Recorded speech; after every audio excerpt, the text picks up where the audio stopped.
نحمده ونصلي على رسوله الكريم أما بعد فأعوذ بالله من الشيطان الرجيم بسم الله الرحمن الرحيم ومن يقنت منكن لله ورسوله وتعمل صالحا نؤتها أجرها مرتين وأعتدنا لها رزقا كريما يا نساء النبي لستن كأحد من النساء إن اتقيتن فلا تخضعن بالقول فيطمع الذي في قلبه مرض وقلن قولا معروفا صدق الله العظيم وصدق رسوله النبي الكريم ونحن على ذلك لمن الشاهدين والشاكرين والحمد لله رب العالمين. انتہائی واجب الاحترام معزز سامعین گرامی، ہم نے آج 22ویں پارہ مکمل اور 23ویں پارے میں سورۃ یاسین کے اختتام پر تلاوت کی. جہاں سے ہماری تلاوت کا آغاز ہوا، اس کی دوسری آیت میں اللہ تبارک و تعالی فرماتے ہیں یا نساء النبی، اے نبی کی عورتوں، یعنی ازواج مطہرات کو مخاطب فرمایا لستن کاحد من النساء، تم جیسی عورتیں اللہ نے کسی کے لیے نہیں بنائی. تمہاری جو شخصیت ہے ایسی شخصیت اللہ نے کسی اور عورت کو دی نہیں. تمہیں جو رتبہ اور مقام اللہ نے عطا کیا ہے ایسا رتبہ اور مقام اللہ نے کسی کو نہیں دیا. پھر آگے ان ازواج مطہرات کو مخاطب کر کے ہماری جو خواتین ہیں ان سے گفتگو کی جا رہی ہے کہ دیکھو ان اتقیتن، تم کیا کرو؟ تقوی اختیار کرنا. ازواج مطہرات کو فرمایا جا رہا ہے کہ تقوی اختیار کرو. جس کو نبی کی صحبت اور جس کو نبی کی زوجیت ہونے کا شرف حاصل ہو، کیا اس میں تقوی نہیں ہوگا؟ اصل مخاطب ہمارے یہاں کی خواتین کو مخاطب کیا جا رہا ہے کہ دیکھو تقوی اختیار کرو. مردوں کو بھی تقوی کا حکم ہے اور خواتین بھی اپنے اندر تقوی پیدا کریں. اور کیا فرمایا؟ فلا تخضعن بالقول، کبھی بھی کسی غیر محرم سے بات کرنا پڑے نا تو نرم لہجے میں بات نہیں کرنا. کیوں؟ کیا ہوگا؟ فیطمع الذی فی قلبہ مرض، دل کے اندر عجیب و غریب خیالات پیدا ہونے لگ جائیں. ایسا ہوتا ہے نہیں ہوتا؟ ہم کسی بھی سروس سینٹر کو فون کرتے ہیں، جی السلام علیکم، وہ بولتے ہاؤ میں ہیلپ یو، ہم آپ سے کیا آپ کی ہیلپ کر سکتے ہیں. ان کا لہجہ، ان کا انداز، اور پھر شرارت کرنے والے بہت شرارتیں بھی کرنے ہوتے ہیں. تو خواتین کو حکم یہ ہے کہ اپنا لب و لہجہ، ابھی کبھی کسی غیر محرم سے مجبوراً بات کرنی پڑ جائے تو بڑے سخت لہجے میں بات کریں، تاکہ اس غیر محرم مرد کے دل کے اندر کسی بھی قسم کا کوئی مرض یا کوئی نہ کوئی خرابی اس کے دل کے اندر پیدا نہ ہو. یہ باتیں یہ اپنی خواتین کو بتانے کی ضرورت ہے کہ جب بھی کبھی کسی سے غیر محرم سے بات کرنا پڑے تو سخت لہجے میں بات کرے. ہاں، ایسا نہ ہو کہ لڑنے کے لیے کھڑے ہو، ٹو دا پوائنٹ بات ہو، اور بس اس کا انداز اور لب و لہجہ وہ ویسا نہ ہو کہ جیسا اپنے شوہر کے لیے استعمال کی جاتی ہے. بس نرم لہجے میں بات نہ کرے. یہ دو چیزوں کا حکم دیا. اور تیسری چیز کیا فرمایا وقرن فی بیوتکن، عورت کہاں رہے؟ اپنے گھروں میں رہے. ازواج مطہرات کو حکم ہے کہ عورت کہاں رہے؟ اپنے گھر میں رہے. اور پھر کیا فرمایا؟ ولا تبرجن تبرج الجاہلیۃ الاولی، اور اپنے گھر میں رہیں اور ایسا لباس اور لبادہ اختیار نہ کریں جیسا لبادہ زمانے جاہلیت کی خواتین اختیار کرتی. وہ کیا کرتی تھی؟ وہ جسم پر لباس مختصر پہنتی تھی، ان کے جسم کے اعضاء وہ واضح نظر آیا کرتے تھے. تو فرمایا کہ رہنا گھر میں ہے، لب و لہجہ سخت رکھنا ہے، اور لباس ایسا پہننا ہے کہ جیسے پورے جسم کو ڈھانپنے والا لباس ہو، ایسا لباس ہونا چاہیے. اگر اس طرح نہیں کریں گے تو تبرجن تبرج الجاہلیۃ الاولی، پہلے زمانے کی جو زمانے جاہلیت کے لوگ تھے وہ ان خواتین کا یہ طرز عمل تھا. اگر آج کے دور کی کوئی ایسی خاتون جو MBBS کر کے فارغ ہو چکی ہوں، جنہوں نے CA اور ACCA کیا ہو، بڑی پڑھی لکھی ہوں، لیکن نہ وہ گھر میں رہتی ہوں نہ وہ غیر محرم سے سخت لہجے میں گفتگو کرتی ہوں، تو معذرت کے ساتھ آپ کتنی پڑھی لکھی کیوں نہ ہو، شریعت کی نگاہ میں آپ زمانے جاہلیت کی خواتین کی طرح جاہل ہیں. اللہ کا فیصلہ ہے، یہ اللہ کا فیصلہ. گھر میں رہیں. نمبر 2، اپنے لب و لہجے کو غیر محرم سے بات کریں تو سخت لہجے میں بات کریں. اور اپنی زندگی کے اندر تقوی لانے کی کوشش کریں. اچھا جی، اب خواتین کہتی ہیں جی ہم گھر میں رہ کر کریں کیا، ہم گھر میں رہ کر کریں کیا. اللہ نے آگے جواب دے دیا، فرمایا گھر میں رہنا ہے، وقرن فی بیوتکن، اپنے گھر میں رہو، ولا تبرجن تبرج الجاہلیت الاولی، پہلے زمانے کی جو زمانے جاہلیت کی خواتین کی ان جیسا لباس اختیار نہ کرو، رہن سہن اختیار نہ کرو. اور گھر میں رہ کے کرنا کیا ہے، وہ اقیمن الصلاۃ، کیا پڑھو، نماز پڑھو. خاتون گھر میں ہے، صبح سے لے کے شام تک گھر میں ہے، پورا ہفتہ پورا مہینہ گھر میں ہے، کہیں نہیں جانا باہر، سودا صرف مرد لے کر آئے گا، ٹھیک ہے جی، سارے گھر کا کام مرد کر رہا ہے، لیکن گھر میں ہونے کے باوجود خواتین نماز نہیں پڑھتی. کتنا بڑا عالمی ہے، کوئی مصروفیت نہیں، کیا گھر میں روٹی پکانا، سالن بنانا، بچوں کی دیکھ بھال کرنا اور صفائی کرنا. اور جن کے گھر میں ماسیوں کا سسٹم ہے تو آپ یہ سمجھ لیں تو پھر تو ان کے پاس گھر میں کرنے کا کوئی کام نہیں ہے، الا یہ کہ موبائل فون موجود ہو تو سب سے بڑی مصروفیت کی موبائل فون. گھر میں ہونے کے باوجود نماز نہیں ہوگی، کتنی تکلیف دہ بات ہے. خواتین کو یہ بات کہہ دیں کہ جیسے ہی وقت داخل ہو، جیسے ہی اذان ہو، وہ سب سے پہلا کام یہ کرے نماز پڑھے، سب سے پہلا یہ کام کرے. اور مردوں سے درخواست یہ ہے کہ وہ ایک نماز کا چارٹ آتا ہے، جو نماز کا وقت داخل ہونے کے اوقات ہوتے ہیں نا، بس ایک مرتبہ لے کر رکھ لیں، پورا سال نہیں پوری زندگی اس کو استعمال کرتے ہیں، وہی ٹائم رہے گا، اس میں کبھی رد و بدل نہیں ہوتا. وہ خواتین کو لا کر دے دیں اور سکھا دیں، دیکھیے فجر کا ٹائم ایسے دیکھیں گے، ظہر کیسے دیکھیں گے، عصر کیسے دیکھیں گے. جیسے ہی اس میں وہ اپنا ٹائم دیکھ لیں اور وہ اپنی نماز کو کیا کرے، وہ نماز ادا کر لیں. تو گھر میں بیٹھ کے کیا کرنا ہے، نماز ادا کرنی ہے. وہ آتین الزکاۃ، اور غریبوں کو مال خرچ کرنے کے لیے اپنی پاکٹ منی سے کچھ مال نکالنا ہے.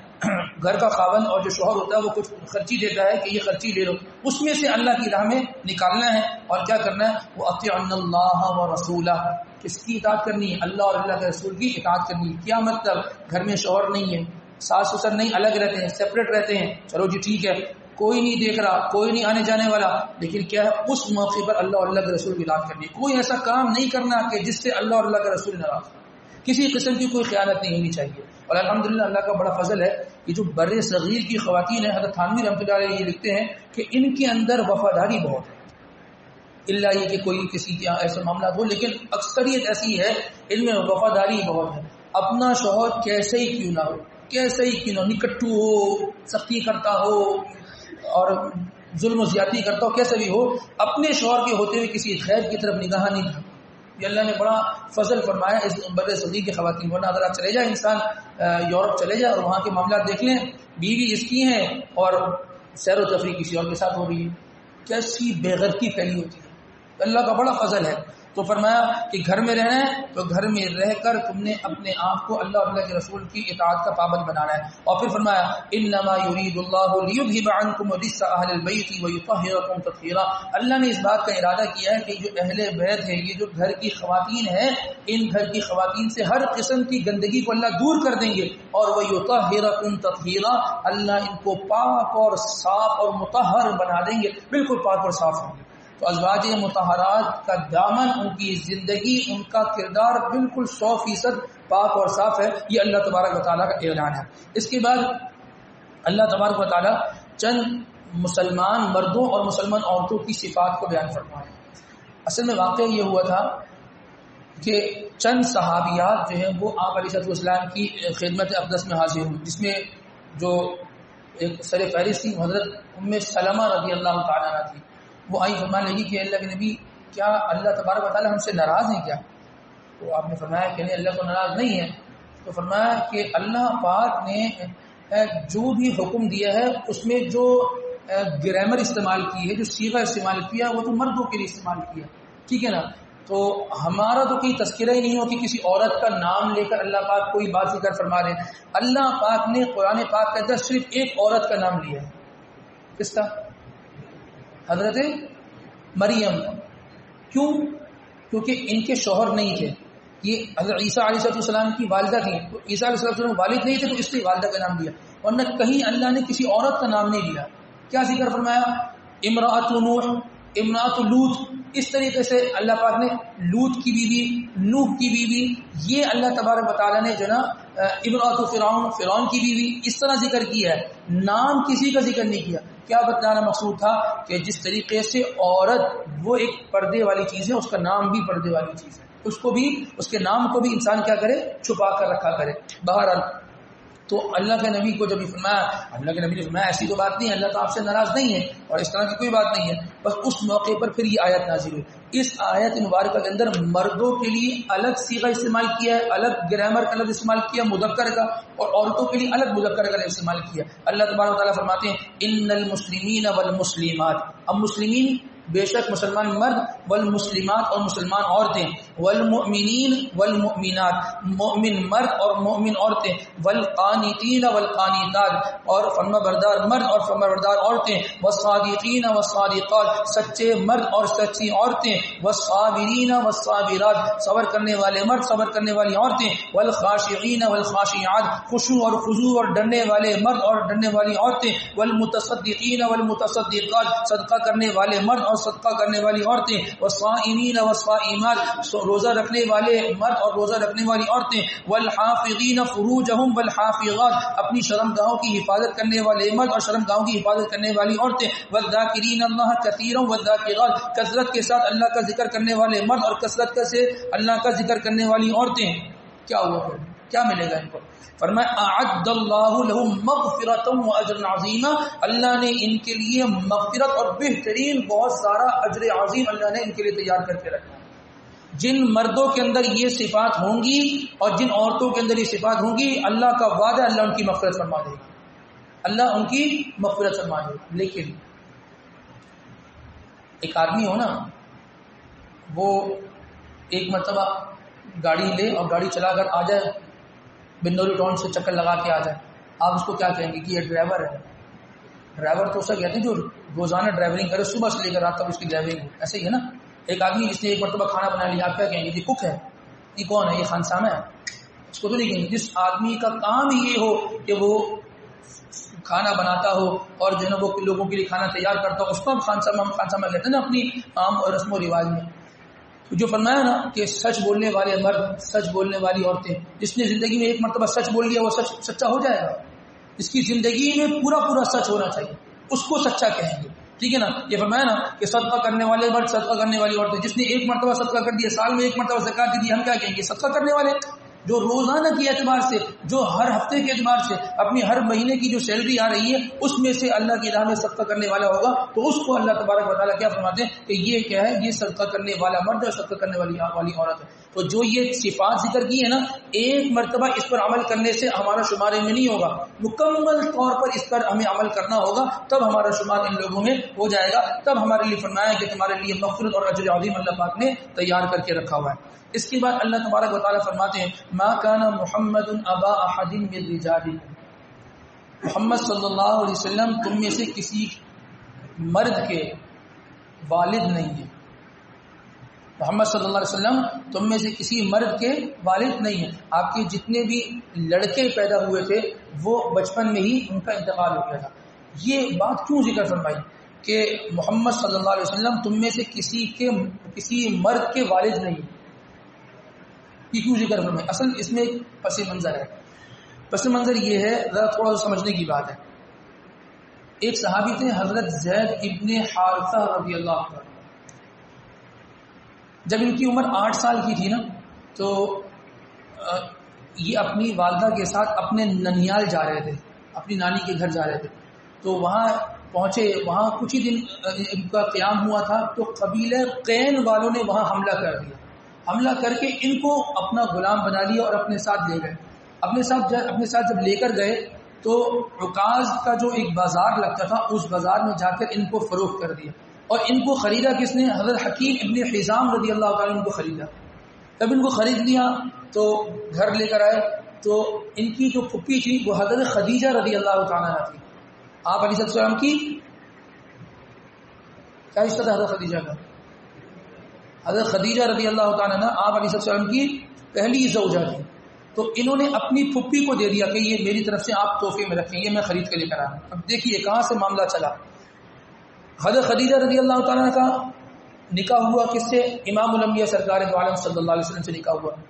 اب جب آپ سے نکاح ہوا تو انہوں نے فرمایا کہ یہ مجھے میرے جناب وہ بھتیجے نے دیا تھا یہ غلام، تو یہ جناب وہ آپ رکھ لیں اور یہ آپ کا کام کرے گا.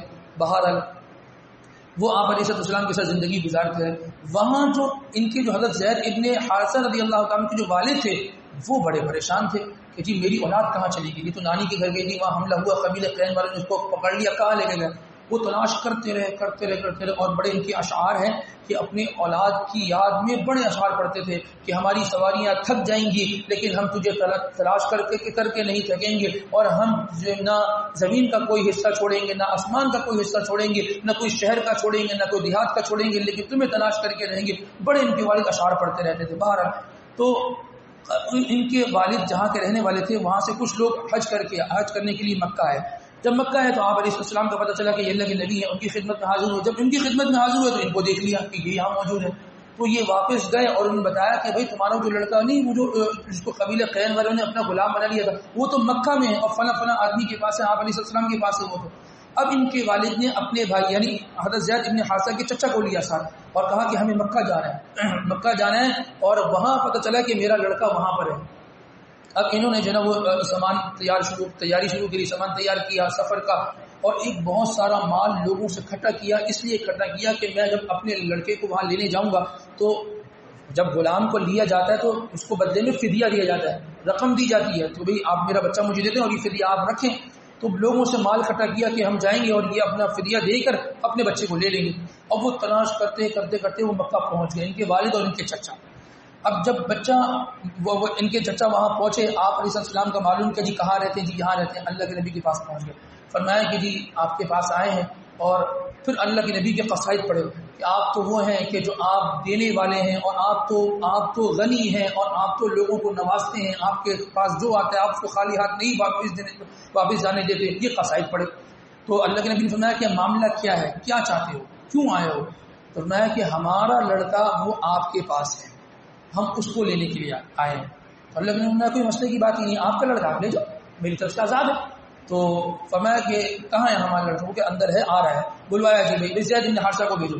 اب جب زید بن حارثہ آئے اور انہوں نے اپنے والد کو دیکھا, زمانے بعد دیکھا, اور ان کے اپنے چچا کو دیکھا, اور باپ نے اپنی اولاد کو دیکھا, دونوں کھڑے ہوئے ایک دوسرے سے جو ہے لپٹ گئے اور خوب روئے. باپ نے اپنی اولاد کو بہت چوما. ایک زمانے کے بعد ملاقات ہو رہی ہے. بہرحال جب ملاقات ہوئی اور بیٹھے تو فرمایا اللہ کے نبی نے کہ اے زید, یہ تمہیں لینے کے لیے آئے ہیں اور تمہارے والد ہیں. تو انہوں نے فرمایا کہ اے اللہ کے نبی, میں ان کے ساتھ جانے پر آپ کے پاس رہنے کو ترجیح دیتا ہوں, مجھے اس آزادی سے آپ کی غلامی بہتر ہے, میں آپ کے پاس رہنا چاہتا ہوں. تو ان کے والد نے کہا ہم تمہیں کہاں سے لینے کے لیے آئے, تمہیں چھڑوانے کے لیے مال لے کر آئے, ایک زمانہ ہم تم سے دور رہے. فرمایا کہ بالکل آپ کی ٹھیک بات ہے, اور آپ میرے والد ہیں, اور آپ کا احترام میرے سب آنکھوں پر ہے, لیکن میں اس شخص کی غلامی کو نہیں چھوڑ سکتا. اللہ کے نبی نے فرمایا کہ یہ لڑکا ہے تمہارا, لے جانا چاہتے ہو لے جاؤ, ہماری طرف سے کوئی منع نہیں, لیکن لڑکا جانے کے لیے تیار. لڑکا آپ دیکھیں غلامی کی زندگی کہتے ہیں میں گزار لوں گا, لیکن میں حضور کے قدموں میں جو رہنے کا مجھے شرف حاصل ہوا یہ میں نہیں چھوڑ سکتا. آخرکار باپ اٹھا کہ بھائی ٹھیک ہے, تو حضور کا غلام بننا چاہتا, حضور کا غلام بن, ہم اس میں خوش ہیں, اور تیری چونکہ اس میں خوشی, ہماری بھی اس میں خوشی ہے. تو والد خالی ہاتھ اور ان کے چچا وہ وہاں سے رخصت ہو گئے. اب جب وہاں سے رخصت ہوئے نا, تو یہ جو تھے ان کا اصل نام تھا زید ابن حارثہ. ان کو مشرکین مکہ کہنے لگے تھے زید بن محمد کہنے لگے. کیا کہنے لگے تھے؟ زید بن محمد. حالانکہ اللہ کے نبی کے بیٹے نہیں تھے, ٹھیک ہے, لیکن ان کے ساتھ رہتے تھے, اور ایسا ساتھ رہتے تھے کہ لوگ یہ سمجھنے لگے کہ آپ ہی کا بیٹے ہیں, زید بن محمد کہنے لگے. تو پھر اللہ تبارک و تعالیٰ نے یہ آیت نازل فرمائی کہ دیکھیں یہ جو ما کان محمد ابا احد من رجالکم, یہ آپ علیہ السلام تم میں سے کسی مرد کے والد نہیں ہیں. یعنی زید ابن محمد کہنا تمہارا غلط ہے, کیونکہ اللہ کے نبی کا کوئی لڑکا نہیں ہے جو ابھی حیات ہو, اس کو اس کے نام سے پکارو, زید ابن حارثہ کہو. اس وجہ سے یہ لفظ جو ہے وہ ذکر کیا گیا, ٹھیک ہے جی. اس کا پورا پس منظر تھا. پھر فرمایا وَلَٰكِن رسول اللہ وخاتم النبیین, آپ صلی اللہ علیہ وسلم جو ہے وہ تم میں سے کسی مرد کے والد نہیں ہیں, لیکن وہ کیا ہے, وہ خاتم النبیین ہے. کیا ہے؟ وہ آخری نبی ہیں, وہ خاتم الانبیاء ہیں. یہ آیت پڑھیں اور آپ قادیانیوں کا تل ملانا دیکھیں. آپ یہ آیت پڑھیں اور قادیانیوں کی تکلیف دیکھیں. بارہا اس آیت کو اس ایسے مجموع میں پڑھنا چاہیے کہ جس مجموعے میں یہ خدشہ ہو کہ اس طریقے کے لوگ ہوں. آپ علیہ السلام یہ آخری نبی ہے. اس چیز کا انکار کر کے یہ جو قادیانی ہے یہ اللہ معاف کرے مسلمانوں کو کوٹ پیٹ میں چوڑا گھونپتے ہیں. لوگ یہ کہتے ہیں کہ جی یار ہمیں ان معاملے سے کیا لینا دینا نہیں ہے. ہمارا عقیدہ ہے آپ علیہ السلام آخری نبی ہیں اور یہ عقیدہ اپنی اولادوں کو منتقل کرنا چاہیے کہ جی ہمیں آپ علیہ السلام کا آخری نبی جو ہے نا وہ ان کو آخری نبی ماننا ہے. ایسے بہت سارے فتنے پھیلے ہیں اسکول اور کالجز کے اندر. ایسے بہت سارے لیکچرار داخل ہو گئے جو لیکچر دیتے ہیں کیمسٹری کا, لیکن اس میں اسلام کی بات آتی ہے. اصل میں اللہ معاف کرے اسلام جیسے لاوارث ہو گیا نا, جس کو آتا ہو وہ بھی بیان کرے, نہ آتا ہو وہ بھی بیان کرے. وہ وہاں سے بات گھما کر وہ وہاں لے آتا ہے اور وہ ذہن سازی ہو رہی ہوتی ہے کہ جی یہ آپ علیہ السلام کو آخری نبی کہنے میں تھوڑا سا ہچکچاہٹ محسوس کر رہے ہیں, شاید کوئی نہ کوئی بات ہے, کوئی نہ کوئی مسئلہ ہے. اور پھر ان اسٹوڈنٹس کے ذہن میں دماغ کے اندر پھر یہ چیزیں جو ہے نا وہ بٹھا دی جاتی ہیں. تو اس سے انسان کو تھوڑا سا اپنے بچوں کو یہ عقیدہ ان کی طرف کیا کرنا چاہیے, منتقل کرنا چاہیے. اس کے بعد اللہ تبارک و تعالیٰ فرماتے ہیں یا ایھا النبی, اے نبی صلی اللہ علیہ وسلم, اِنَّا أَحْلَلْنَا لَكَ أَزْوَاجَكَ اللَّاتِي آتَيْتَ أُجُورَهُنَّ. یہاں پر آپ صلی اللہ علیہ وسلم کی 6 خصوصیات بیان کی. 6 خصوصیات. پہلی خصوصیت کیا بیان کی؟ فرمایا اِنَّا أَحْلَلْنَا لَكَ أَزْوَاجَكَ اللَّاتِي آتَيْتَ أُجُورَهُنَّ. ہم نے آپ کے لیے عورتوں کو حلال کیا ہے. عام مرد کے لیے ایک وقت میں کتنی بیویوں کو ساتھ رکھنے کی اجازت ہے؟ 4. ٹھیک ہے نا. آپ علیہ السلام نے کتنی رکھی تھی؟ 11 تھی. ٹھیک ہے نا. 2 ایسی تھی, حضرت خدیجہ رضی اللہ تعالیٰ عنہ اور حضرت زینب بنت خزیمہ رضی اللہ تعالیٰ عنہ. یہ اللہ کے نبی کے حیات طیبہ میں ہی جو ہے ان کا انتقال ہو گیا تھا. بقیہ جو 9 تھی وہ آپ کے وصال کے بعد پھر ان کا انتقال ہوا. ہمیں ان 11 کے نام یاد ہے؟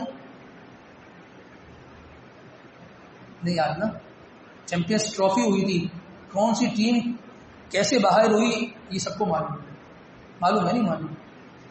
جو فٹ بال کے شوقین ہیں ان کو فٹ بال کا معلوم ہے کہ کیا ہوا کیا نہیں ہوا, اور 92 کے اندر کیا ہوا وہ سب پتہ ہے کہ وہاں ورلڈ کپ کیا ہوا. اور نبی کی زوجات کے نام ایک مرتبہ اگر یاد کر لیں موت تک انشاءاللہ نہیں بھولیں گے, لیکن اس کا کبھی موقع نہیں. کتنی عجیب سی بات ہے. اور ہے کون؟ الحمدللہ بائے برتھ مسلمان ہیں. الحمدللہ بڑے فخر سے بولتے ہیں الحمدللہ وی آر مسلم, ہم مسلمان ہیں جی. اور کسی نے پوچھ لیا نا کہ نبی کی زوجات کے نام بتا دو, پھر یہ کہیں گے جی وہ امام صاحب بتائیں گے, کیونکہ وہی بیان کر رہے ہوتے ہیں. اس کو یاد کریں, آج ہی اس کو یاد کریں. ہر بندے کے ہاتھ میں موبائل ہے, سرچ کریں آ جائے گا. 11 ازواج مطہرہ کے نام آ جائیں گے اور انسان اس کو یاد کر لے. ایک مرتبہ یاد کرے بس زندگی بھر یاد رہیں گے. اور بچوں کو یاد کر رہے ہیں لوگ. پھر ہمارے پاس نہیں ہے کہ امام صاحب گھر میں بیٹی پیدا ہوئی کیا نام رکھے. بھائی وہ 11 نام ہے, ان میں سے تو ایک رکھ لو نا, بس بہترین نام ہے. حضور نے جس نام والی کو پسند کیا ہو وہ نام کتنا بہترین نام ہو, بس وہ نام رکھ لے انسان. تو پہلی خصوصیت کیا تھی کہ آپ کے لیے اللہ پاک نے 4 سے زیادہ بیویاں جو ہے آپ کے لیے کیا کی تھی, حلال کی تھی. 1. نمبر 2 فرمایا وما ملکت یمینک مما افاء اللہ علیہ. مال غنیمت جب جمع ہو جاتا تھا تو جب تک تقسیم نہ ہو کسی کو اس میں ہاتھ لگانے کی اجازت نہیں تھی.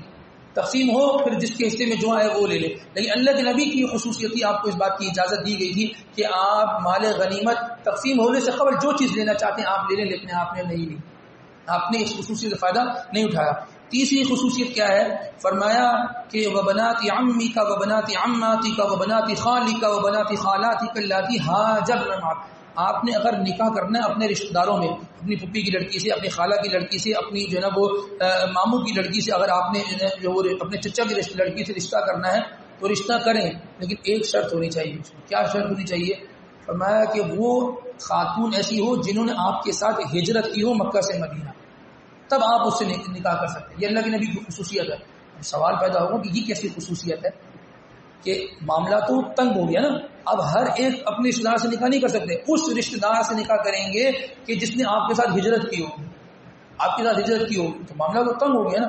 ہر ایک سے نہیں کر پا رہے آپ, اس سے کریں گے جو اس نے آپ کے ساتھ ہجرت کی ہو.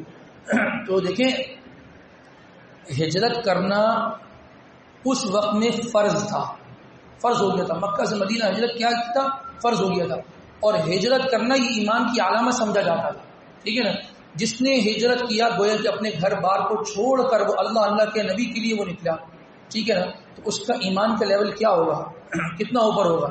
تو حضور سرکار دو عالم صلی اللہ علیہ وسلم نے فرمایا کہ آپ نکاح کریں، لیکن آپ کا جو اسٹینڈرڈ ہے نا اور آپ کا جو ایک رتبہ اور آپ کا مقام ہے نا، تو آپ کے جو لائق ہے وہ عورت ہے آپ کے خاندان کی جس کے اندر بھی تقوی اعلیٰ درجے کا، بس یہ آپ کے لیے یہ آپ کا جوڑو بہترین بنے گا، اس کے اندر بھی تقوی وہ اعلیٰ درجے کا ہونا چاہیے۔ تو تیسری خصوصیت آپ کی یہ تھی۔ چوتھی خصوصیت کیا تھی؟ وَامْرَأَةً مُؤْمِنَةً إِنْ وَهَبَتْ نَفْسَهَا لِلنَّبِيِّ إِنْ أَرَادَ النَّبِيُّ أَن يَسْتَنكِحَهَا، اگر آپ کسی عورت سے اس طور پہ نکاح کرنا چاہتے ہیں کہ اس عورت کو آپ مہر نہ دیں، بغیر مہر کے نکاح کرنا چاہتے ہیں اور وہ اس پر راضی ہے، تو آپ کے لیے اجازت ہے آپ بغیر مہر کے نکاح کریں۔ ہمارے لیے ضروری کیا ہے؟ ہم نے مہر دینا ہے، مہر کے بغیر ہماری نکاح نہیں ہو سکتا، مہر لازم ہے۔ دیا ہے مہر، ضروری ہے بھائی دینا، قرضہ ہے، مقروض مرے گا آدمی اگر بیوی کو مہر نہیں دیا، تو لہذا اتنا مہر رکھوانا چاہیے جتنا مہر انسان دے سکے۔ اس وقت جوش اور جذبے میں اس میں بھی دکھلاوا ہے کہ جی 8 لاکھ روپے مہر رکھ دیا، جی 12 تولے سونا رکھ دیا، وہ دینا بھی تو ہے یہ، اور پھر معاف کروا دینا اچھا لگتا ہے۔ ایک چیز تو شریعت نے دینے کو لازم قرار دیا اور اس کو بھی انسان معاف کروائے، تو فرمایا کہ آپ کے لیے اس بات کی اجازت ہے کہ آپ بغیر مہر کے نکاح کریں، یہ آپ کو اجازت دی، لیکن پوری حیات طیبہ میں آپ نے جتنے نکاح کیے کبھی بھی اس اجازت سے فائدہ نہیں اٹھایا، بغیر مہر کے آپ نے کبھی نکاح نہیں کیا، ہر عورت کو آپ نے مہر دیا ہے، ٹھیک ہے جی۔ اس کے بعد 5ویں خصوصیت کیا ہے؟ فرمایا ترجی من تشاء منہن وتؤوی الیک من تشاء، آپ کو اس بات کی اجازت ہے کہ آپ کسی خاتون کے پاس زیادہ رہنا چاہیں تو زیادہ رہیں اور کسی کے پاس کم رہنا چاہیں تو آپ کم رہیں۔ اگر کسی انسان کی 1 سے زائد شادیاں ہونا تو اس کو حکم کیا ہے؟ برابر، اگر 1 رات یہاں ہے تو 1 رات وہاں ہے، ٹھیک ہے نا۔ اگر گھر میں 1 خربوزہ آ رہا ہے نا، اس خربوزے کو ایسا کاٹے کہ مکمل آدھا یہاں اور اتنا ہی آدھا یہاں۔ اگر یہاں J ڈاٹ کا سوٹ ہے تو وہاں بھی J ڈاٹ سے کم کی بات نہیں ہونی چاہیے، یہ شریعت کا حکم ہے، یہ اعتدال ہے۔ اور حدیث میں آتا ہے جس شخص نے اپنی بیویوں کے درمیان میں انصاف نہیں کیا، قیامت والے دن ایسا آئے گا جیسے اس کا آدھا دھڑ مفلوج ہو، ایسے آئے گا۔ تو آپ علیہ السلام کی اس بات کی اجازت تھی کہ آپ بیویوں میں برابری اگر نہ بھی کرنا چاہیں تو کوئی مسئلے کی بات نہیں، آپ یہاں 3 دن رہیں یہاں 1 دن رہیں، کوئی مسئلے کی بات نہیں، اللہ نے آپ کو اجازت دی ہے۔ لیکن پوری حیات طیبہ میں آپ نے کبھی بھی اس سے فائدہ نہیں اٹھایا، آپ نے فرمایا نہیں، بیویوں میں اعتدال رکھوں گا، کیوں؟ باوجود اجازت ہونے کے، لیکن کیوں؟ کہ امتی کو یہ تعلیم مل جائے کہ بیویوں کے درمیان کیا رکھے انسان؟ برابری رکھے۔ ہاں جو آپ کا آخری وقت ہے نا، آپ کا آخری وقت ہے، آپ نے تمام ازواج مطہرات سے اجازت دی تھی، میں یہ چاہتا ہوں کہ میری اب طبیعت صحیح نہیں ہے، میں یہ چاہتا ہوں کہ میں کس کے گھر رہوں؟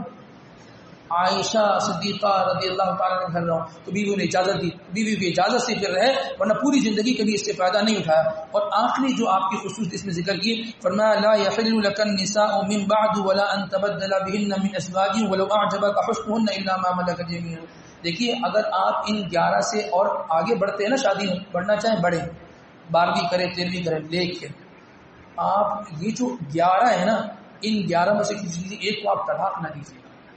کیوں نہ دیجیے؟ کہ وہ وفادار بیویاں ہیں کہ جنہوں نے ایسے وقت میں آپ کا ساتھ دیا تھا جس وقت میں پورا عرب آپ کا مخالف تھا، ایسے وقت میں آپ کا ساتھ دیا تھا کہ جس وقت آپ غزوہ احزاب غزوہ خندق میں پیٹ پہ پتھر بانے آپ جو ہے نا وہ جہاد کر رہے تھے، یہ اس وقت میں آپ کے ساتھ کھڑی تھی۔ ہاں آپ اور شادیاں کرنا چاہتے ہیں کریں، لیکن ان کو آپ طلاق نہ دیجیے۔ کیا معلوم چلا کہ وہ بیوی کے جو شوہر کا غربت میں ساتھ دینا، جب مال آ جائے نا تو اس بیوی کو طلاق دے کر کسی دوسری سے شادی کرنا یہ اچھی بات نہیں ہے، یہ اچھی بات نہیں ہے۔ جتنے یہاں شادی شدہ بیٹھے ہیں سب کو اپنا اسٹارٹ معلوم ہوگا، ہم نے کہاں سے اسٹارٹ کیا تھا، اس سن میں ہماری شادی کی تھی، ہمارے پاس کچھ بھی نہیں تھا، کیسے چلے اور کیسے چلے، ہماری بیوی نے ہمارا بڑا ساتھ دیا۔ اگر چاہتی تو چھوڑ کے چلی جاتی۔ بعض گھرانوں میں ایسا ہوتا ہے کہ جس گھر سے وہ بیوی آتی ہے وہ اچھا کھاتا پیتا گھرانہ ہوتا ہے، لیکن لڑکے کے پاس اتنا نہیں ہوتا، لیکن بس وہ زندگی بیچاری گزار دیتی ہے۔ لیکن جہاں اس کی لاٹری کھلی اور اس نے ایک نوجوان لڑکی سے شادی کر لی اور اس کے بعد کہا کہ بھائی آپ طلاق لینا چاہتی ہیں طلاق لے لیں، مجھے آپ کی ضرورت نہیں ہے، میری تو جو ہے وہ ایک نئی جگہ شادی ہو گئی، ایسا آدمی کبھی نہیں پنپتا اور ایسا آدمی کبھی آگے جا کے خوش نہیں رہتا۔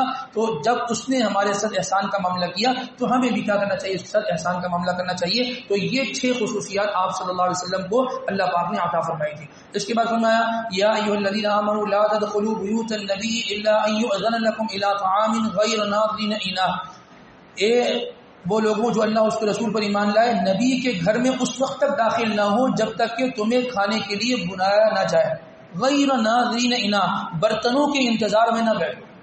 اصل کیا یہ معاملہ تھا، آپ علیہ السلام کا نکاح ہوا حضرت زینب بنت جحش رضی اللہ تعالیٰ عنہ سے. ٹھیک ہے، آپ علیہ السلام نے ولیمہ کیا، کوئی ہال بک نہیں ہوا، گھر میں ہی ولیمہ ہوا. کیا ہوا؟ اور ایک روایت میں بھی آتا ہے کہ حضرت زینب بنت جحش رضی اللہ تعالیٰ وہ ایک طرف ادھر منہ کر کے بیٹھی ہوئی تھی اور بس پردہ تھا، اور یہاں صحابہ آ رہے تھے اور کھانا کھا کے جو ہے وہ جا رہے تھے. اس موقع میں ایسا ہوا کہ صحابہ اکرام رضوان اللہ تعالیٰ علیہم میں آئے اور جو ہے وہ کھانا جو ہے وہ تناول کیا، اور اس کے بعد اب وہاں بیٹھے رہے نا. اب جب بیٹھے رہے تو چھوٹا سا گھر تھا، زوجہ مطارہ ہو ادھر منہ کر کے وہ پردے میں وہاں بیٹھی ہوئی تھی. اب یہ حضرات جائیں گے تو پھر گھر کے اور معاملات جو ہے نا وہ ہوں گے نا مشکل. بعض لوگ گھر چھوٹے ہوتے ہیں اور مہمان آ جائے تو پھر وہ جانے کا نام ہی نہیں لیتا. تو اب جب یہ بات تھی، آپ علیہ السلام شرم کی وجہ سے نا یہ کہہ نہیں پا رہے تھے کہ جی آپ لوگ فارغ ہو گئے تو آپ لوگ رخصت ہو جائے. تو اس وقت اللہ پاک نے یہ قرآن اٹھایا اور کیا فرمایا کہ ان ذالکم کان یؤذی النبی فیستحیی منکم، یہ تمہارا بیٹھنا یہ آپ علیہ السلام کو تکلیف دیتا ہے. فیستحیی منکم، وہ تم سے حیا کھاتے ہیں، وہ انہیں شرم آتی ہے تم سے یہ کہتے ہوئے کہ آپ فارغ ہو گئے، آپ لوگ رخصت ہو جائیں. واللہ لا یستحیی من الحق، لیکن اللہ تو حق بیان کرنے سے نہیں شرماتا نا. اللہ نے فرما دیا کہ بھائی اس طرح نہ کیا کرو. اور پھر آگے یہ بھی فرمایا کہ دیکھو جب تم کسی کے گھر میں داخل ہو نا تو وہاں پر داخل ہونے کے بعد کیا کرو، اذا دعیتم، جب تمہیں بلایا جائے، جہاں دعوت کے لیے بلایا جائے نا تو وہاں جائے. لکھا ہوا ہے مسٹر اینڈ مسز، یہاں 6 بچے بھی ساتھ جا رہے ہیں، بالکل صحیح نہیں ہے. یہ جو رمضان المبارک کا مہینہ ہے نا، اب تکمیل قرآن ہو رہا تھا، بس پتہ لگ گیا کہ فلاں جگہ تکمیل قرآن ہے اور وہاں معاملہ بہترین ہے، بس وہ پوری ایک پبلک وہاں پہنچی ہوتی ہے، اس بیچارے کا تو ستیہ ناش ہو جاتا ہے. آپ کو بلایا تھا، آپ کو دعوت دی تھی جو آپ جا رہے ہیں. یہ بہت عجیب سا ایک فیکٹر ہے. اور اچھا اس میں شرم بھی آتی ہے کہ ایک بندے نے جب دعوت نہیں دی تو آپ کیسے جا رہے ہیں. ایک بندے نے گھر میں سے ایک بندے کو بلایا، 1% 2%، اور 6 بندے پوری گاڑی بھر کے جا رہے ہوتے ہیں، تو یہ چیز بالکل جائز نہیں ہے. فرمایا اذا دعیتم، جب بلائے تو جاؤ، تو فعلی بن کر مت جاؤ، پہلی چیز. اور کیا فرمایا، فادخلوا فاذا طعمتم فانتشروا، فرمایا کہ جب تم ان کے گھر میں جاؤ، ایک تو اتنا پہلے بھی نہیں جاؤ، غیر ناظرین الا، کہ ابھی کھانا تیار نہیں ہو، چڑھا نہیں کھانا، ٹھیک ہے جی، دعوت ہے رات کی، وہ دوپہر 3 بجے پہنچ گئے جی، کیا کرنے کے لیے پہنچے؟ ابھی تو کھانا، ابھی تو وہ مرغی ذبح نہیں ہو جس نے رات کو جو ہے نا ہمارے سامنے پیش ہونا ہے، اور جی پبلک پہنچی ہوئی ہے، پورے گھر والے پہنچے ہوئے ہیں، تو ابھی تو آپ کس چیز کا انتظار کر رہے ہیں؟ نہ وقت سے پہلے جائے، ٹھیک ہے. اور فرمایا کہ جب وہاں پہنچ جائیں اور کھانا لگ جائے، کھانا کھاؤ، اور کھانا کھانے کے بعد کیا فرمایا کہ فانتشروا، بس یہاں سے منتشر ہو جاؤ، چلے جاؤ. ولا مستأنسین لحدیث، وہاں سے فرمایا وہاں باتیں کرنے کے لیے نہ بیٹھ جاؤ، باتیں کرنے کے لیے نہ بیٹھ جاؤ. اب کھانا کھا لیا جی، اب کس چیز کا انتظار؟ جی میٹھے کا انتظار، میٹھا ہو گیا، اب کیا جی چائے ہو گئی، ابھی اور کیا چاہیے؟ اب بیٹھے ہو گھر کی اپنی ترتیبات ہوتی ہے، انہیں گھر سارا سمیٹنا ہے، یہ ساری چیزیں آداب کے خلاف ہے. اور اس میں میزبان کو بھی یہ چاہیے، دیکھیں ٹائم دیا ہے نا کہ جی 9 بجے کھانا کھل جائے گا، سب سے بڑا جھوٹ شادی کارڈ میں لکھا ہوتا ہے جی 10 PM شارپ ڈنر، اس میں کھانا شروع ہو جائے گا، اور کتنے وقت شروع ہوتا ہے؟ 12:30 بجے کھانا شروع ہوتا ہے. کیا ہے یہ جھوٹ عام ہو چکا ہے. جو دیکھتے ہیں 10 بجے، وہ دل میں یہ کہتا ہے نہیں 10 بجے کھاؤں گا، آرام سے 12 بجے کھلے گا. ہم پتا ہے نا وہ 12 بجے جاتا ہے، وہ 12:30 کھلتا ہے. جھوٹ نہ لکھ، 12 بجے کھول لینا، 12 بجے لکھ دیں، 12 بجے لکھیں، کیا ضرورت ہے جھوٹ لکھنے کی؟ اور جو ٹائم لکھے نا بس اسی ٹائم میں انسان اپنے معاملات کو شروع کر دیں. ہاں آتی کہ 15 منٹ 20 منٹ ہو جاتے ہیں، کوئی بڑا انتظام ہوتا ہے تو مینیج کرنے میں تقدیر آگے پیچھے ہو جاتی ہے، لیکن یہ کہ 2-2.5 گھنٹے کا فرق اور ارادتاً رکھنا، یہ چیز جو ہے وہ اللہ تبارک و تعالیٰ کو پسند نہیں ہے. واضح طور پر اللہ تبارک و تعالیٰ نے اس میں کیا بنایا، اس میں منع فرما دیا. فرمایا یا ایھا النبی، اے نبی صلی اللہ علیہ وسلم، قل لازواجک، اپنی زوجہ مطہرات کو یہ کہہ دیجئے، وبناتک، اور اپنی بیٹیوں کو کہہ دیجئے، ونساء المؤمنین، اور مومن عورتوں کو یہ کہہ دیجئے، کیا کہہ دیجئے، یدنین علیہن من جلابیبہن، لمبی لمبی چادریں پہنا کرو، لمبی لمبی چادریں پہنا کرو. برقع مختصر، پردہ مختصر، یہ شریعت کا مزاج ہی نہیں ہے. لمبی لمبی چادریں پہنا کرو. اور کیا فرمایا، نبی کو کہا کہ آپ کہہ دیجئے، یعنی پردے کی ذمہ داری یہ مرد کی ہے، مرد لازم کرے گا. اگر عورت بے پردہ نکلتی ہے تو اس میں مرد کی رسوائی ہے، مرد کی ذلت ہے.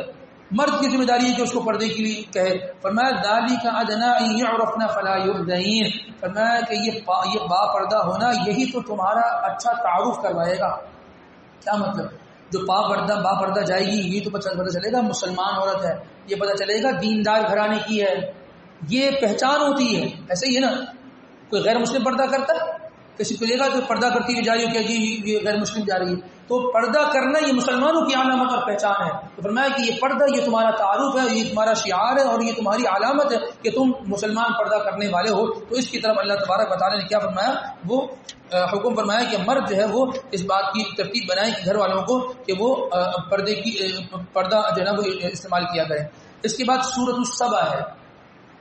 کون سی قوم کی سبا؟ کہاں رہتی تھی یہ؟ اب بھی 19 پارے میں گزرا. وہ جو سلیمان علیہ السلام نے خط بھیجا تھا, یمن کے رہنے والی تھی. ان کی ملکہ کا نام کیا تھا؟ ملکہ بلقیس نام تھا. جی, ان کے نام پر یہ پوری سورت اتری ہے. اصل ہوا کیا تھا یہ ذکر کر دیتے مختصراً. اس قوم نے اللہ کی نافرمانی کرنا شروع کر دی. ایمان تو لے آئے تھے ٹھیک ہے, لیکن نافرمانی کرنا شروع کی. جب نافرمانی کرنا شروع کی نا تو اللہ پاک نے ان کو ایسا نظام دیا تھا. فرماتے ہیں ان کے دائیں اور بائیں جو سڑک تھی, دائیں اور بائیں طرف سڑک کے بڑے میوہ جات اور بڑے بڑے جو نا ان کے پھل کے درخت تھے. لیکن کیا تھا, انہوں نے اللہ پاک کی نافرمانی کرنا شروع کیا. اللہ پاک نے کیا کیا, وہ ڈیم, وہ کنواں جس کنویں میں یہ اپنا پانی اسٹور کر کے رکھتے تھے ان باغات کو پانی سے سیراب کرنے کے لیے, اس باغات کے اندر اللہ تبارک و تعالی نے جو ہے نا وہ چوہے چھوڑ دیے عذاب کے طور پہ, اور انہوں نے اس کو کریدنا شروع کر دیا. اس کنویں کو کریدنا شروع کر دیا. اچھا, اب وہ قوم والوں نے دیکھا کہ یہ کیا ہے بھائی, بجائے اس کے کہ تم جو ہے وہ اب مان لیتے اللہ کی بات کو, اللہ کے راستے پہ جاتے, لیکن نہیں, انہوں نے نیا کام شروع کیا. انہوں نے ان چوہوں پر بلیوں کو چھوڑ دیا کہ یہ تو کھا لیں گی. لیکن نظام تو اللہ کا ہے نا, اللہ کا نظام یہ چلا. اس وقت بلی چوہے پہ غالب نہیں آئی, چوہے بلیوں پہ غالب آ گئے, اور جب غالب آ گئے تو ان چوہے نے بلیوں کو ختم کر دیا, اور وہ کریدنا شروع کیا. وہ جو پورا ان کا جو ڈیم تھا وہ ڈیم جو ہے وہ کھلا. اللہ فرماتے ہیں فارسلنا علیہم سیل العرم وبدلناہم بجنتین جنتین. ہم نے ان کے جو ڈیم تھا اس کو ایسا بہا دیا کہ وہ سارا کا سارا جو ہے وہ ملیا میٹ ہو گیا ان کا سارا معاملہ. اور فرمایا یہ کیوں کیا, ذالک جزیناہم بما کفروا, یہ اس لیے کیا کیونکہ انہوں نے اللہ تبارک و تعالیٰ کی ناشکری کی تھی. اس ناشکری کی سزا اللہ پاک نے ان کو یہ دی اور پھر ختم کر دیا. تو رزق کم ہوتا ہے, تباہ ہوتا ہے کب, تو انسان ناشکری کرنے پہ تل جاتا ہے. ایک وقت تھا پاکستان سے گندم ایکسپورٹ ہوتی تھی, اب اپنے لوگوں کو پوری نہیں کی صورتحال, بہت کچھ جاتا تھا, اب ہم لینے پہ مجبور ہو گئے. کیوں؟ ہمارے یہاں کے لوگوں کی ناشکریاں. ہر آدمی جب وہ منہ کھولتا ہے تو وہی کہتا ہے بس زندگی گزر رہی ہے جی, بھائی گزار رہے ہیں جی, گزار رہے ہیں. کس طرح کی یہ چاہیے آپ کو زندگی, کہ آپ کو محلات چاہیے, وہ تو جنت میں ملے گا. اب من چاہیے زندگی چاہیے, وہ تو جنت کی زندگی ہے. من چاہیے زندگی, یہاں تو رب چاہیے زندگی ہوگی, یہاں تو جیسے اللہ چاہے گا ویسے زندگی گزرے گی. تو بہرحال یہ ناشکری کا گناہ ہوتا ہے جس پر اللہ پاک عذاب بھیج دیتے ہیں. اس کے بعد اللہ تبارک و تعالیٰ فرماتے ہیں وَمَا أَمْوَالُكُمْ وَلَا أَوْلَادُكُمْ بِالَّتِي تُقَرِّبُكُمْ عِنْدَنَا زُلْفَىٰ إِلَّا مَنْ آمَنَ وَعَمِلَ صَالِحًا. تمہارے پاس جو اموال ہیں یہ اس بات کی دلیل نہیں ہے کہ تمہیں اللہ کا قرب حاصل ہے, اس بات کی دلیل نہیں ہے کہ اللہ کا قرب حاصل ہے. ہم کیا سمجھتے ہیں, جب تک معاملے بڑے اچھے چل رہے ہوتے ہیں نا, ٹھیک ٹھاک نوٹ آ رہے ہوتے ہیں, آدمی کہتا ہے بس جی وہ تو اللہ پاک کا بڑا فضل ہے اور اللہ سے ہمارا تعلق ہے, ماشاء اللہ یہ چل رہا ہے نظام.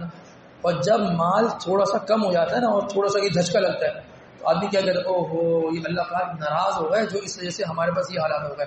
بھائی مال کا زیادہ ہونا یہ اللہ کے قریب ہونے کی, اللہ کے قرب ہونے کی دلیل نہیں ہے کہ میں اللہ کا بہت قریب ہوں تو اس مال ہے, یہ اس بات کی دلیل ہے. اگر یہ دلیل ہوتی نا تو صحابہ کرام رضوان اللہ تعالیٰ علیہ مجمعین کے پاس تو پھر بہت مال ہوتا, لیکن بیچاروں کے پاس نہ سونا نہ چاندی, بیچاروں نے تنگ دستی کے حال میں زندگی گزاری, تنگ دستی کے حال میں زندگی گزاری, ایسا تھا نہیں تھا. تو مال کا کم ہونا اور مال کا زیادہ ہونا یہ اللہ سے قریب اور اللہ سے دور ہونے کی علامت نہیں ہے. ہاں جس آدمی کو اللہ فرماتا ہے الا من آمن وعمل صالحا، اس کو ایمان اور نیک اعمال کی توفیق مل جائے نا، بس یہ آدمی اللہ کے قریب. جس کو نماز کی توفیق مل رہی ہے نا، سمجھ جاؤ اللہ کا قریب ہے. اللہ اس کو اپنے گھر آنے کی توفیق عطا فرماتے ہیں. یہ اللہ کا بہت بڑا فضل ہے. جس کو قرآن پڑھنے کی توفیق مل جائے نا، یہ اللہ کے قریب ہے. اور جس کو صرف رمضان میں ملتی ہے 11 مہینے اللہ سے دور ہے. 11 مہینے اللہ سے دور ہے. اللہ نے اس کو اپنے سے دور رکھا ہوا ہے، عبادت کی توفیق ہی نہیں ملتی. وہ یہ سمجھ رہا ہے کہ 11 مہینے میں بہت کما رہا ہوں تو میں اللہ کا بڑا فضل ہو رہا ہے مجھ پر، میں اللہ کے بہت قریب ہوں. بہت سے الفاظ میں ذکر کر دیا کہ ایسا کچھ بھی نہیں ہے. اس کے بعد اللہ پاک سورۃ الیاسین ذکر فرماتے ہیں. آپ علیہ السلام نے ارشاد فرمایا میری تمنا اور میری خواہش ہے کہ میری ہر امتی کے دل کے اندر سورۃ الیاسین ہو. بتائیں جی کس کے دل میں سورۃ یاسین ہے؟ سورۃ یاسین مکمل کس کو یاد ہے؟ امام صاحب کو یاد ہے اور مولانا صاحب کو یاد ہے. بس صرف یہی حضور کی امتی ہیں. بقیہ جن کو یاد ہے نا اچھی بات ہے، اور جن کو یاد نہیں ہے بھائی دو لائنیں 2 آیت کر کے یاد کرنا شروع کر دینا. صبح میں پڑھیں 2 آیت کو 10 مرتبہ دیکھ کے پڑھیں، پورا دن بھر اس کو دہراتے یاد ہو جائے گا انشاءاللہ. یاد کرنے کی کوشش کریں. حدیث مبارکہ کے اندر آتا ہے کہ ہر چیز کا کوئی نہ کوئی دل ہوتا ہے. قرآن کا دل سورۃ الیاسین. سورۃ الیاسین یہ قرآن کا دل ہے اور اس چیز کا معمول بنا ہے. جس کو یاد ہو وہ بھی، جن کو یاد نہ ہو وہ بھی فجر کی نماز کے بعد قرآن پاک اٹھا کر 1 مرتبہ سورۃ یاسین پڑھا کریں. اس میں کیا ہوگا؟ پورے دن کے کام اللہ پاک اپنے ذمے لے لیں گے. اور اس میں یہ بھی نیت ہو یا اللہ میرے دن بھر کے کام آپ اپنے ذمے لے لیں. میرے والدین حیات ہیں تو اللہ ان کی زندگی میں برکت عطا فرمائے، اور اگر میرے والدین انتقال کر گئے تو اللہ یہ ان کے لیے ایصال ثواب. روزانہ اپنے ماں باپ کو ایصال ثواب کا سلسلہ بنا دیں. روزانہ سورۃ الیاسین پڑھنے میں کتنا ٹائم لگے گا؟ شروع میں لگے گا 10-12 منٹ لگ جائیں گے، لیکن جو روانی بنتی جائے گی آپ ہی ہوں گے بولے ہم 4 منٹ میں پڑھ لیتے ہیں، ہم 5 منٹ میں پڑھ لیتے ہیں، بس ختم. تو اس کو یاد کرنا بھی آسان ہو جائے گا. روزانہ معمول بنائے سورۃ الیاسین پڑھ کے پھر انسان جو ہے وہ اپنے فجر کی نماز کے بعد انسان اپنے گھروں کو جو ہے وہ روانہ ہو. سورۃ یاسین کے اندر اللہ تبارک و تعالیٰ ایک بستی کا قصہ بیان کرتے ہیں. وہ بستی جو ہے وہ اس کا نام ہے انطاکیہ کی ایک بستی تھی. اس بستی میں حضرت عیسیٰ علیہ السلام کے کچھ حواری یعنی ان کے ساتھی تھے. اللہ پاک نے ان کو بھیجا کہ جاؤ یہاں پر دین کی دعوت دو. اس بستی کے ابتدا میں جو پہلا مکان تھا نا وہ ایک شخص تھا جس کا نام تھا حبیب نجار. حبیب نام ہے، نجار کسے کہتے ہیں؟ کارپینٹر، جو بڑائی ہوتا ہے نا وہ تھا. یہ کارپینٹر تھا. تو اس کے پاس جو ہے نا وہ آئے عیسیٰ علیہ السلام کے جو حواری تھے، جو ان کے دوست تھے، ان کے ساتھی تھے، اور دعوت دی. تو اس نے کہا کہ بھئی کیا چاہتے ہیں؟ اس نے کہا تم اللہ وحدہ لا شریک پر ایمان لیا اور عیسیٰ علیہ السلام پر ایمان لیا. تو اس نے کہا کہ بھئی کیا ہوگا؟ اس نے کہا اللہ ساری مرادوں کو پورا کر دے گا، تم ایمان لیا. اس نے کہا کہ جی مجھے تو برس کی بیماری ہے، ٹھیک ہے نا، برس کی بیماری ہے، تو یہ برس کی بیماری صحیح ہو جائے گی؟ تو انہوں نے کہا ہاں ہو جائے گی، تم صرف کلمہ پڑھ لو، یہ برس کی بیماری کلمہ پڑھتے ہی صحیح ہو جائے گی. کہنے کا عجیب بات کرتے ہو، 70 سال سے ان بتوں سے مانگ رہا ہوں، 70 سال سے تو نہیں ہوا، تو اب یہ ایک دم میں کیسے ہو جائے گا؟ انہوں نے کہا نہیں مانتے تو کر کے دیکھ لو. اس نے ان کی بات پر ایمان لایا. یہ حبیب نجار بڑائی جو تھا، جو کارپینٹر تھا، اس نے کلمہ پڑھ لیا. کلمہ پڑھنے کے بعد ان لوگوں نے دعا کی یا اللہ اس نے آپ پر ایمان لایا، اس کی بیماری کو آپ ٹھیک فرما دیجیے. اللہ کا کرنا وہ بیماری ٹھیک ہو گئی. اب یہ حیران ہو گیا. اب یہ جو لوگ تھے، یہ جو عیسیٰ علیہ السلام کے ساتھی تھے جو دین کی طرف بلانے آئے تھے، اب یہ بستی میں آگے لوگوں کے پاس جا رہے ہیں اور لوگ ان کی بات ماننے کو تیار نہیں ہیں. اللہ معاف کر، لوگ کس کس کلمات سے ان کو بلا رہے ہیں، کہہ رہے ہیں قالوا طائرکم معکم، تم تو عجیب قسم کی، اللہ معاف کر تم تو عجیب قسم کے منحوس لوگ ہو. اس طریقے کے ان کے لیے لوگوں نے جملے کہے. یہ آدمی جو ہے نا اللہ پاک فرماتے ہیں وجاء من اقصى المدینۃ رجل یسعى، یہ کہا رہتا تھا وہ بستی کے کنارے رہتا نا، پہلا مکان تھا. اللہ فرماتے ہیں وہ اس کنارے سے، شہر کے کنارے سے یہ بھاگتے ہوئے آیا، بھاگتے ہوئے آیا، اور اس کی بیماری صحیح ہو گئی نا. یہ حیران ہو گیا، کہنے لگا قال یا قوم، اے میری قوم، اتبعوا المرسلین، اس اللہ کے بھیجے ہوئے رسولوں کی اتباع کر لو، ان کی اتباع کر لو. اتبعوا من لا يسألكم اجرا وهم مهتدون، اور یہ تم سے کوئی پیسہ نہیں مانگتے، کسی قسم کا کہ تم سے مالی تعاون نہیں مانگتے، اور یہ ہدایت یافتہ لوگ ان کی بات مان لو. لیکن قوم نے کیا وہ بات ماننے کی تیاری نہیں تھی. یہ کہنے لگا کہ دیکھو انی اذا لفی ضلال مبین، میں بھی گمراہی میں تھا.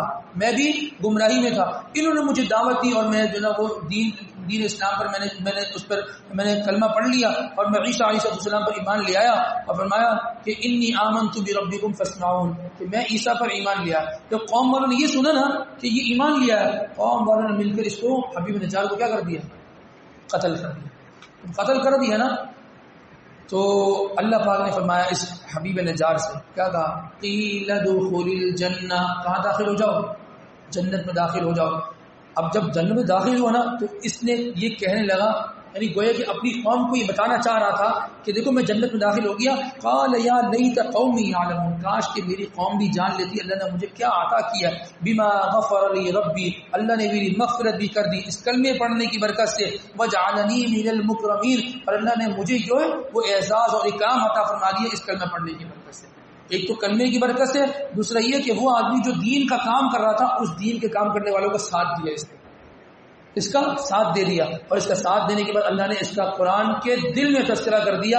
کوئی منسٹر تھا، کوئی سیاستدان تھا، کوئی فوج کا آدمی تھا، کوئی بریگیڈیئر صاحب تھے، کون تھا؟ بڑا ہی تھا، لیکن کیا تھا؟ کلمہ پڑھنے والا تھا.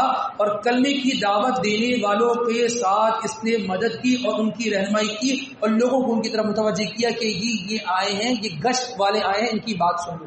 بس اتنا سا کیا. اللہ نے اس کی یہاں اس کی آنکھ بند ہوئی اور اللہ تبارک و تعالیٰ نے اس کو مکمل جو ہے وہ کیا کر دیا؟ جنت میں داخلہ عطا فرما دیا. اس کے بعد اللہ تبارک و تعالیٰ فرماتے ہیں ان كانت الا صيحة واحدة فاذا هم جميع لدينا محضرون. اللہ فرماتے ہیں ہمیں کسی قوم کو ہلاک کرنے کے لیے فوج اتارنے کی ضرورت نہیں ہے. فرمایا الا صيحة واحدة. صیحہ کسے کہتے ہیں؟ چیخ کو کہتے ہیں. ایک چیخ آئے گی بس سب کچھ ختم ہو جائے. اللہ کوئی بندے نہیں بھیجے گا، کوئی فوجیں نہیں اتریں گی، کوئی افراتفری نہیں ہوگی، بس ایک چیخ ہوگی سارا نظام اللہ پاک فرماتے ہیں ہم ختم کر دیں گے، ہم سارا کا سارا نظام ختم کر دیں گے. اس کے بعد فرمایا وامتازوا اليوم ایھا المجرمون. جب آدمی قبر سے اٹھے گا نا تو نیک اور بد سب ایک ساتھ ہوں گے، لیکن آگے جا کر اللہ پاک مجرم کو الگ کر دیں گے اور نیک لوگوں کو ایک طرف کر دیں گے. پھر اللہ پاک مجرم لوگوں سے کہیں گے الم اعہد الیکم یا بنی آدم الا تعبدوا الشیطان. ہم نے تم سے نہیں کہا تھا کہ تم جو ہے نا وہ شیطان کی پرستش نہیں کرو. انہ عدو مبین، وہ تمہارا کھلم کھلا دشمن ہے. تو وہ کہیں گے یا اللہ بالکل ایسے ہی تھا، لیکن کیا ہے اب وہ لوگ یہ کہنے لگیں گے کہ اللہ ہمیں ہمارے جو نامہ اعمال ہے نا کچھ ایسا ہو جائے کہ ہمارا نامہ اعمال جو ہے وہ ہمارے جسم جو ہے نا وہ بتائے. اللہ پاک ان کے منہ پہ لگا دیں گے مہر. پھر کیا ہوگا؟ الیوم نختم علی افواہہم، ان کے منہ پہ لگ جائے گی مہر. وتکلمنا ایدیہم، یہ ہاتھ بولے گا. کہاں چوری کی تھی؟ اس ہاتھ سے تنہائیوں میں کیا کیا کیا تھا، یہ سب ہاتھ بولے گا.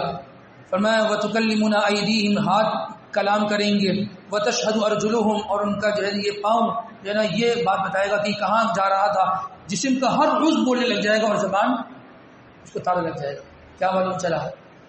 اس زبان میں بولنے کی صلاحیت نہیں ہے، اللہ نے دی ہے. جس دن اللہ اس کو بند کر دے گا بند ہو جائے گا. اور اس میں ہم سمجھتے ہیں بولنے کی صلاحیت نہیں ہے، نہیں، اللہ نے اس کی صلاحیت ابھی سلب کی ہوئی ہے. جس دن اللہ اس کو بولنے کی صلاحیت دے دے گا یہ بولے گا. تو بولنا یہ اللہ کے حکم سے ہوتا ہے اور بول کا بند ہو جانا یہ بھی اللہ کے حکم سے ہوتا ہے. یہ اللہ کا ایک نظام ہے. اس کے بعد اللہ پاک فرماتے ہیں وَمَن نُعَمِّرْهُ نُنَكِّسْهُ فِي الْخَلْقِ أَفَلَا يَعْقِلُونَ. عجیب فرمایا کہ ہم آدمی کو ایک عمر دیتے ہیں اور اس کے بعد وہ آدمی پھر لوٹ کر آ جاتا ہے. آپ ایک آدمی کا بچپنا دیکھ لیں اور کسی آدمی کا بڑھاپا دیکھ لیں. جیسے بچپن میں آدمی ہوتا ہے نا، بچہ ہوتا ہے، وہ ایک چیز کی ضد کرتا ہے، وہ بوڑھا آدمی بھی اس چیز کی ضد کرنے لگ جاتا ہے. بچہ اس کو اب ایک چیز ابھی یاد کرے بھول جائے گا، اور بڑھاپے میں آدمی پہنچتا ہے تو وہ بھی بھول جاتا ہے. یہ اللہ فرماتا ہے ہم انسان کو وہیں لے کر کھڑے ہو جائیں گے. الی ارذل العمر، وہ دوبارہ جو ہے نا وہ اس کی عمر وہیں کی وہیں پہنچ جاتی ہے اور آدمی وہیں کمی کھڑا ہوتا ہے. پھر کس بات کا تکبر کرنا؟ ہم جو لوٹ رہے ہیں وہ ہم کہہ رہے ہیں بہت آگے جا رہے ہیں، ہم وہیں آ رہے ہیں، بس ہم دوبارہ اپنے بچپنے کی طرف آ رہے ہیں. اس کے بعد اس صورت کے آخر میں اللہ تبارک و تعالیٰ فرماتے ہیں وَضَرَبَ لَنَا مَثَلًا وَنَسِيَ خَلْقًا. ہم بیان کرتے ہیں ایک مثال کو اور یہ آدمی اپنی خلقت کو بھول جاتا ہے. وہ کہتے ہیں قَالَ مَن يُحْيِي الْعِظَامَ وَهِيَ رَمِيمٌ، کون ہے جو ان ہڈیوں کو دوبارہ کھڑا کرے گا جب یہ بالکل ریزہ ریزہ ہو جائیں گے. اصل میں ایک شخص تھا عاص ابن وائل، یہ مشرکین مکہ میں سے تھا. اس نے کیا کیا؟ اس نے ایک ہڈی کو اٹھایا، ہڈی کو اٹھا کے اس نے ایسے اس کو نا ملا، وہ چکنا چور ہو گئی، اور ایسے کر کے کہنے لگا تم لوگ کہتے ہو اللہ دوبارہ اٹھائے گا، تو اللہ اس کو اٹھائے گا، یہ جو ہے ہڈی ہے اس کو میں نے چکنا چور کر دی جس سے دوبارہ انسان بن جائے گا. اللہ نے اتار دیا. قال من يحيي العظام وهي رميم، یہ کہتا ہے وہ کون ہے جو اس بوسیدہ اور اس چکنا چور ہڈی کو دوبارہ اٹھائے گا. قل آپ کہہ دیجیے ان سے یحییها الذی انشأها اول مرہ، یہ تو اللہ وہ اللہ ہے کہ جس نے پہلے انسان کو پیدا کیا. ابھی تو پھر بھی کچھ نہ کچھ مٹیریل ہے نا، یہ ہڈی ہے نا، ابھی تو جب تم پیدا ہوئے تھے تو کچھ بھی نہیں تھا. اللہ نے جب کچھ بھی نہیں تھا تمہیں پیدا کر دیا، اب تو کچھ ہے کہ اس سے پیدا نہیں ہو سکتا کیا؟ بس یعنی آخرت کو اور آخرت کی زندگی کو کیسے اللہ پاک نے ثابت کیا کہ تم دوبارہ زندہ ہوگے، دوبارہ کھڑے ہوگے. اور تم یہ سمجھ رہے ہو نا کہ میں پانی میں ڈوب گیا، میں فلاں آدمی جو ہے وہ ملیا میٹ ہو گیا، وہ 200 سال پہلے مرا، اس کی تو ہڈی میں نظر نہیں آ رہی ہوگی. اللہ فرماتے ہیں ہم اس کو کھڑا کریں گے، اور کھڑا کرنے کے بعد ہم اس سے سوال کریں گے، اور اس کو پھر ہمیں ہمارے سوالات کا جواب دینا ہوگا. اللہ تبارک و تعالی ہمیں ان تمام تر باتوں پر کہنے سننے کے ساتھ ساتھ عمل کی توفیق نصیب فرمائے. وآخر دعوانا الحمدللہ رب العالمین.